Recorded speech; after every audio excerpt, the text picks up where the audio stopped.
Ya, selamat pagi pemirsa. Kita segarkan pagi kita dengan sedekah ilmu pengetahuan dari saya. Hari ini hari Senin 30 September 2024. Kita melanjutkan sedikit lagi tentang apa yang saya bahas semalam, yaitu jawaban respon dari orang tua saya yang komen kalau saya tuh makan telur tuh sampai 3. Dan sekaligus jawaban dari bapak sambung saya atau ayah tiri saya. Kerjaannya saya apa? Oh, makan sampai banyak. Lah saya ini butuh protein. Telur itu kan mengandung protein. Protein yang merangsang kinerja dari otak. Ya.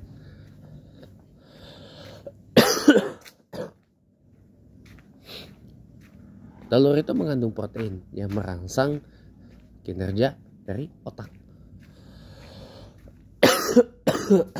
Nah, otak kalau dikasih nutrisi yang baik, dikasih nutrisi yang cukup, insya Allah kita akan mudah menjadi orang-orang yang berpikir. Karena kalau jawaban dari pertanyaan bapak sambung saya atau ayah tiri saya, ya, pekerjaan saya adalah kerja mikir, kerja yang melibatkan pikiran, kerja yang melibatkan brain, otak gitu loh. Dan yang saya pikirkan itu adalah bukan hal yang ecek-ecek, bukan hal yang remeh-temeh gitu loh.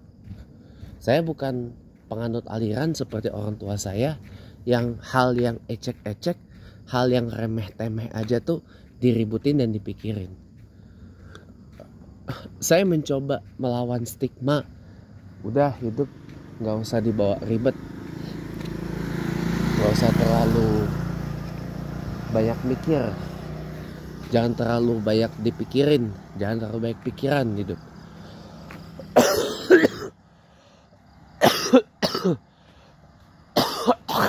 Tahukah Anda kalau kita banyak pikiran itu, tahu nggak? Kita banyak mikir tuh tahu nggak penyebabnya apa? Apa aja dipikirin, termasuk hal-hal yang ecek-ecek dan remeh-temeh. Saya makan telur 3 aja sampai kepikiran. Mana gitu. Padahal kebutuhan orang beda-beda. Iya kan? Iya.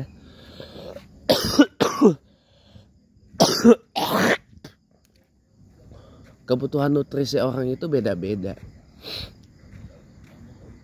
Ya kan? Jadi jangan terlalu juga diambil pusing gitu loh. Ya, jangan terlalu diambil pusing.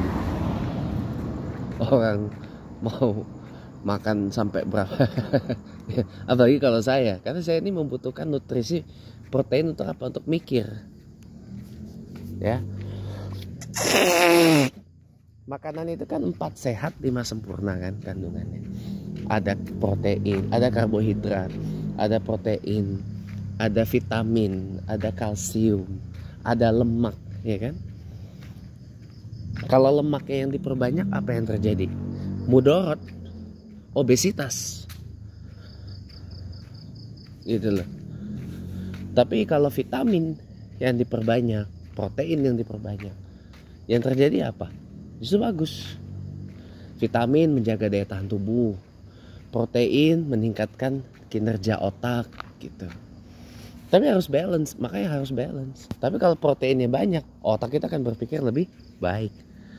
Nah, makanya kenapa IQ-nya orang-orang di Indonesia berdasarkan survei terbaru itu hanya 2 digit. Karena orang-orang di sini paling males yang namanya makan protein. 1. Yang kedua, ya, orang-orang di sini males mengasah otak. Ibaratnya kalau kasarnya saya semalam itu mengatakan orang-orang di Indonesia ini kebanyakan malas mikir. Malas mikir, susah diajak mikir. Malas berpikir, susah diajak untuk berpikir. Kenapa? Karena gak ada role model. Karena gak ada.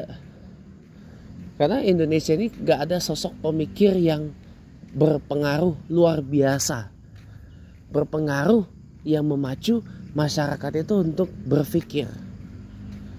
Ya, Indonesia saat ini oke lah, mungkin punya orang seperti Rocky Gerung, seperti Gadis Arifia, seperti siapa?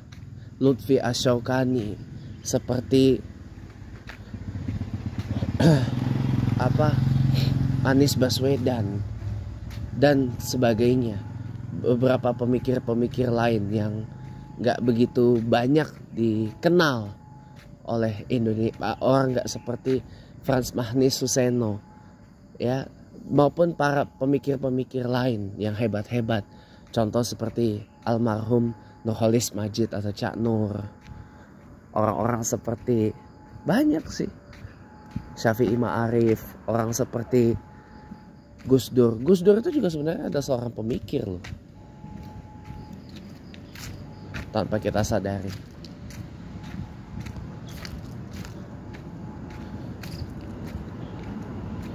Tanpa kita sadari, Gus Dur itu adalah seorang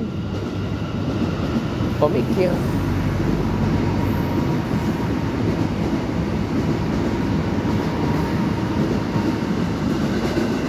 Gitu. Nah, semenjak para pemikir itu berpulang ke hadapan Allah, ya, apalagi para pemikir-pemikir generasi awal, ya. Pemikir-pemikir generasi awal itu kayak pemikir-pemikir pra kemerdekaan. Termasuk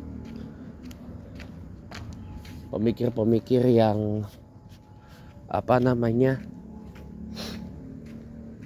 ya merumuskan Indonesia tuh harus seperti apa gitu loh.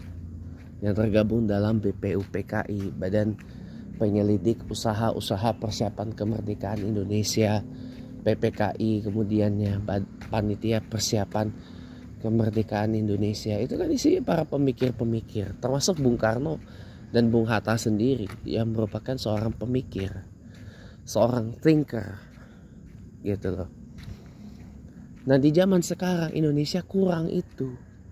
Kenapa? Ya itu tadi, stigma orang-orang yang mengatakan hidup itu jangan terlalu banyak mikir, hidup itu jangan terlalu banyak pikiran.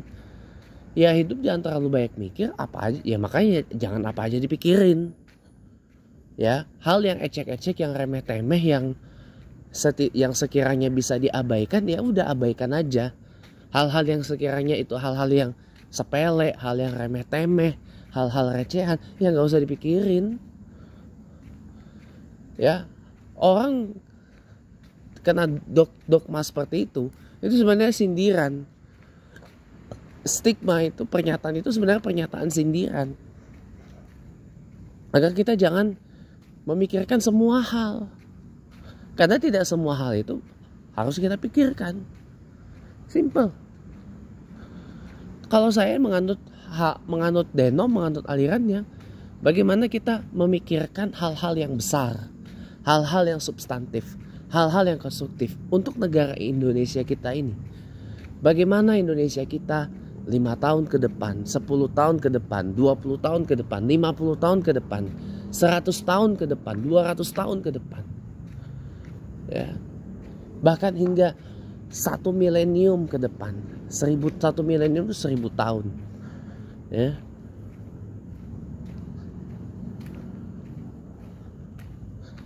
Ya, bagaimana Indonesia ini memasuki babak-babak milenium kedua berikutnya. Ya.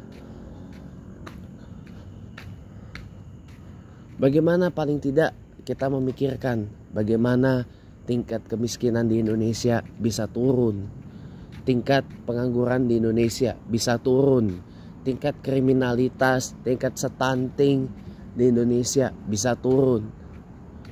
Bagaimana indeks persepsi korupsi Indonesia bisa naik, kualitas pendidikan Indonesia bisa bagus, terutama ini orang-orang yang buta huruf, bagaimana bisa direndahkan orang-orang Indonesia pada melek huruf. Ya, bentar. Iya, lanjut terakhir ya. Nah, jadi adalah itu yang harus kita pikirkan. bagaimana menurunkan tingkat buta huruf, menaikkan angka melek huruf. Karena kenapa minat baca di Indonesia ini rendah, teman-teman? Pertama, masih banyak orang-orang kita yang buta huruf, baca aja nggak bisa.